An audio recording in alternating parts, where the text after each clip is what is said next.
Hello friends, good morning. आपका स्वागत है पहलवान गुरुदिन ग्रुप ऑफ कॉलेज के यूट्यूब चैनल पर। मैं प्रोफेसर रंजना श्रीवास्तव, पहलवान गुरुदिन महिला महाविद्यालय से मैं एक बार फिर आपके सामने उपस्थित हुई हूँ समाजशास्त्र का नया टॉपिक लेकर। इससे पहले यदि आपने हमारे चैनल को अब तक सब्सक्राइब नहीं किया है तो प्लीज़ सब्सक्राइब करें और उसके बगल में दिए गए बेल आइकन को ज़रूर प्रेस करें ताकि हमारी सभी नई वीडियोज़ की नोटिफिकेशन सबसे पहले आप तक पहुंच सके। चलिए दोस्तों, अब चलते हैं आज के टॉपिक पर। आज हम सब सूचना प्रौद्योगिकी के विषय में चर्चा करेंगे। सूचना प्रौद्योगिकी की जब भी चर्चा होती है हमारे मन में एक अजीब सा कौतूहल उत्पन्न हो जाता है। आँखों के सामने संपूर्ण विश्व की तस्वीर उभर आती है।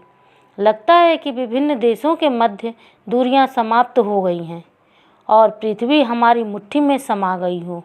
लगभग एक दशक पूर्व क्या कोई यह सोच सकता था कि अमेरिका के न्यूयॉर्क शहर में किस अस्पताल में बैठा कोई डॉक्टर भारत के अपोलो अस्पताल में जीवन और मृत्यु के बीच जूझ रहे किसी मरीज का इलाज कर सकता है। सूचना प्रौद्योगिकी ने भारत के हर क्षेत्र, हर वर्ग के लोगों को प्रभावित किया है। यह प्रभाव इतने कम समय में और इतनी तेज़ी से बढ़ा है कि इसे सूचना क्रांति की संज्ञा दी गई है। भारत की हरित क्रांति, श्वेत क्रांति के पश्चात सूचना क्रांति ही ऐसी है जिसे अत्यधिक, या तो यूँ कहा जाए, आशातीत सफलता प्राप्त हुई है। सूचना प्रौद्योगिकी का सर्वाधिक प्रभाव संचार में हुआ है।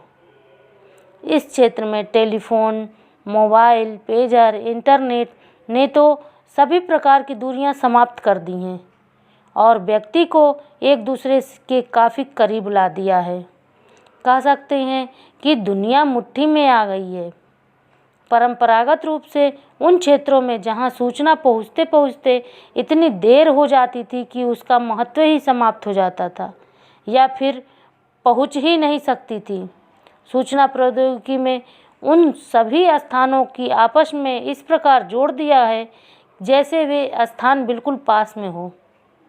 फाइबर ऑप्टिक्स के प्रयोग ने सूचनाओं के प्रवाह की गति को तीव्र किया है और साथ ही बिना बाधा के संपर्क में बनाने में महती भूमिका निभाई है।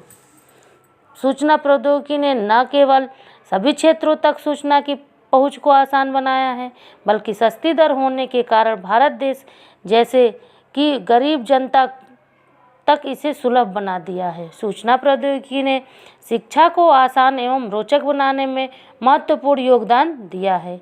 इंटरनेट के माध्यम से घर बैठे जापान, ब्रिटेन आदि देशों के प्रसिद्ध विश्वविद्यालयों में पढ़ाई करके डिग्रियां प्राप्त की जा सकती हैं, वह भी नाम मात्र फीस अदा करके।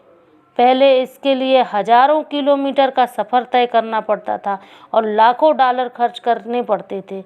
इंटरनेट पर अनेक वेबसाइट मौजूद हैं जो अपने उपभोक्ताओं को ज्ञानवर्धक जानकारियां उपलब्ध करा रही हैं। विद्यार्थी रोजगार संबंधी जानकारी, फॉर्म भरना, प्रवेश पत्र प्राप्त करना, परीक्षा देने जैसे कई कार्य इंटरनेट के माध्यम से कर सकता है।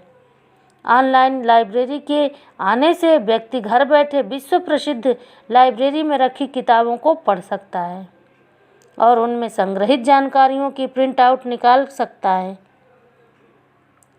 लगभग सभी पेपर एवं मैगजीन इंटरनेट पर उपलब्ध हो रहे हैं। संभावना यह भी है कि भविष्य में कंप्यूटर स्वयं ही किताबों को पढ़कर सूचनाएं देने लगे और हमें पढ़ने की आवश्यकता ही न पड़े। भारत सरकार ने विद्यावाहिनी योजना के माध्यम से इस दिशा में कदम उठाया है। आगे योजना यह भी है कि देश के प्रमुख विश्वविद्यालय के आपस में जोड़ दिया जाए। दोस्तों, आज के लिए इतना ही। नमस्कार, धन्यवाद।